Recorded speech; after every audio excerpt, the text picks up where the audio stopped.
Kung isa kang crypto trader o investor dito sa Pilipinas, tiyak na napapansin mo ang kakaibang galaw ngayon ni XRP. Mula po sa pagiging underdog, tila ba malapit na siyang muling pumutok sa eksena.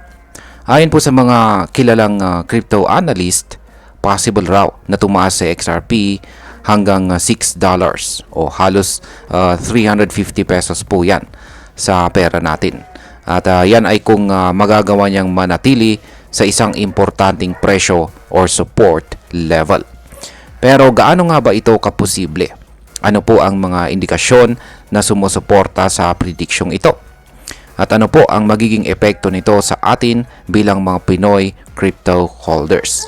Kaya yan po ang ilang mga katanungan na siyang ating pag-uusapan sa video na ito. Pero bago po tayo magpatuloy ay pakibasa na lamang po muna ang disclaimer dito sa ibaba ng ating screen. Ayan po sa mga eksperto ay mayroong tinatawag na bullish breakout itong si XRP.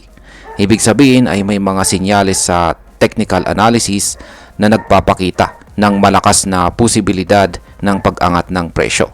Isa po sa mga nagpapakita nito ay ang tinatawag na symmetrical triangle pattern. Isa itong pattern sa chart na kapag nabasag pataas, ibig sabihin ay may malakas po na demand na papasok sa market. Ang pattern na ito ay pinost kamakailan ni Ali Charts or si Ginong Ali Martinez po ito. Isa po siyang analyst na kilala sa crypto community.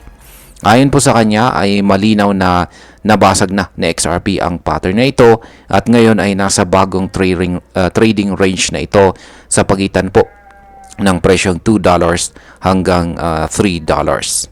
Ibig pong sabihin ay nasa bagong antas na si XRP at kung magtatapos po siya ng isang linggo na mas mataas sa $3, maaari raw po siyang pumalo ng hanggang $6 sa susunod na mga linggo or buwan. Ngayon ay ano naman po ang kahalagahan ng $2.34 bilang support level. Ayon naman po kay Ginoong Arthur Asizov, siya po ang founder ng B2 Ventures, napakahalaga ng price level na $2.34. Sabi niya kung mananatili po si XRP sa presyo na ito o mas mataas pa, malaki po ang tsansang umangat siya sa susunod na target price na $2.65. At kapag naabot na ang $2.65, papasok po si XRP sa tinatawag na accumulation breakout phase. Sa phase na ito ay maaari pong sumampa si XRP sa pagitan ng $4 hanggang $6. Dito po natin mararamdaman ang tunay na pagsabog ng presyo. Isa pong nakakapukaw ng atensyon ay ang kakaibang kilos ni XRP. Hindi po siya palaging sumusunod sa galaw ni Bitcoin, gaya po ng karamihan sa mga altcoins. Sa madaling salita ay may sarili po siyang momentum or galaw at ito ang maaring maging dahilan kung bakit mas mabilis po siyang tumaas kaysa sa iba. Ano naman po ang papel ng ETF sa pagtaas ng presyo ni XRP?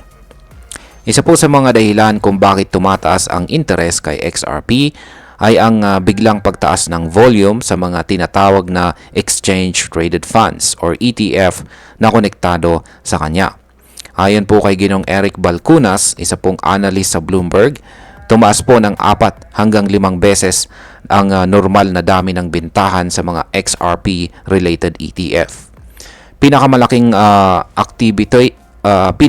activity ay sa tinatawag na Theocrum XXRP ETF. Isa po itong 2 times leverage fund. Umabot ito sa trading volume na $120 million sa isang araw at nagbigay po ng 27% returns sa mga investors. Ngayon, ang nasabing ETF ay may hawak ng higit $163 million na assets. Mas mataas pa sa pinagsamang halaga ng lahat ng ibang ETF mula po sa parehong kumpanya. Ito ay senyales po ng lumalakas na institutional interest o interest mula sa mga malalaking kumpanya at saka bangko. Ngayon ay may tsansa bang maaprubahan ang spot XRP ETF? Sa kabila ng pagtaas ng interest ay hindi pa rin nagbibigay ng go signal ang SEC o Securities and Exchange Commission ng Amerika para sa tinatawag na Spot XRP ETF. Pero may pag-asa. Bakit? Dahil malapit na ring matapos ang matagal na legal battle ng Ripple laban sa SEC.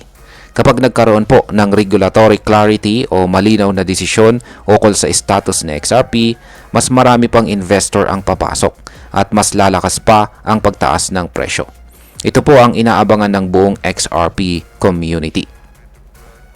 Paano naman po ito nakakaapekto sa atin bilang mga Pinoy crypto investors? Ayan.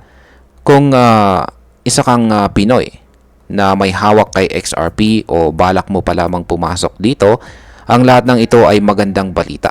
Kapag tumaas po ang presyo ng XRP mula $3 papuntang $6, pwede pong magdoble ang ating puhunan kung sakto ang ating timing. Pero syempre, hindi po ito garantiya. Kailangan pa rin maging maingat. Bantayan po natin ang support level na $2.34. Kapag bumagsak po si XRP sa ilalim nito, maaaring hindi po matuloy ang breakout at bumalik sa dating mababang presyo. Gayunpaman, kung tuloy-tuloy po ang demand at ma-approve ang Spot XRP ETF, posibleng magkaroon tayo ng isa sa pinakamalalaking rally na XRP sa kasaysayan. At bilang mga Pinoy na kadalasang maliit lang ang ating puhunan, malaking bagay po ang ganitong opportunity para sa ating financial growth. At bilang panghuli, ang masasabi ko naman tungkol dito ay sa totoo lang, si XRP ay matagal nang pinag-uusapan. Pero ngayon lang po siya ulit nagkaroon ng ganitong kalakas na momentum. Hindi man siya kasing sikat ni Bitcoin or ni Ethereum sa mainstream media, pero sa likod po ng kamera, maraming malalaking institution ang bumibili sa kanya. Ang pagputok po ng presyo ni XRP ay hindi lang nakabase sa hype, kundi sa kombinasyon ng technical patterns, institutional support, at saka regulatory developments. Para sa akin ay magandang bantayan po itong si XRP sa mga susunod na linggo. Kung malampasan po niya ang presyong $3 at hindi po siya bababa sa presyong $2.34, isa ito sa mga coin na posibleng magbigay ng malaking kita ngayong taong 2025. At ayan, hanggang dito na lamang po tayo sa video na ito mga ka-crypto. Marami pong salamat sa panonood. Ingat po tayo lagi at God bless po sa ating lahat.